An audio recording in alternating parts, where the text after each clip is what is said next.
Et justement, en réponse à ces préoccupations, le vice-président de la République et le Premier ministre de retour de Rabat au Maroc, où ils ont eu une séance de travail avec le chef de l'État, Ali Bongo Ondimba, ils ont répondu aux questions des journalistes. Alain Richard Nzamazinga pour le point.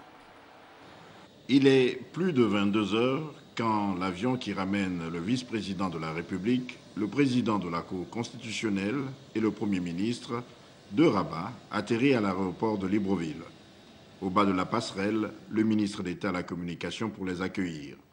Mais il y a aussi la presse. Et pour cause, les journalistes veulent en savoir plus sur l'état de santé du président Ali Bongo Ondimba.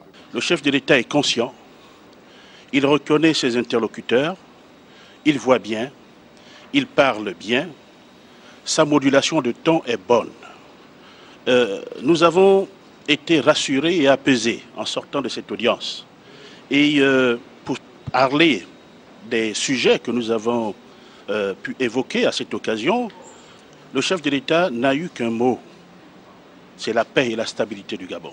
Les hommes des médias veulent aussi savoir si au cours des échanges entre ces hautes personnalités et le chef de l'État, il a été question de la démission du Premier ministre. C'est d'autant plus que l'élection législative vient de se tenir. Vous savez que la démission du gouvernement n'intervient qu'après la proclamation des élections. Donc vous pouvez même, avant que nous ne puissions réagir à notre place et expliquer, et c'est votre devoir, d'expliquer au peuple gabonais, quel est le processus qui conduit à la démission du chef du gouvernement. Ce n'est pas encore d'actualité. Voulant tordre le cou à des rumeurs de toute nature sur la vacance de pouvoir, le vice-président a été incisif. Nous constatons que ce n'est pas l'occasion de parler de la vacance, il est malade. Tout le monde peut être malade. Chacun de nous, chacun à son tour, peut être malade. S'il y a des gens qui doivent se taire quand ils ne savent pas, ils devraient se taire. Le président Léomba était malade, il était indisponible, mais assurait le pouvoir.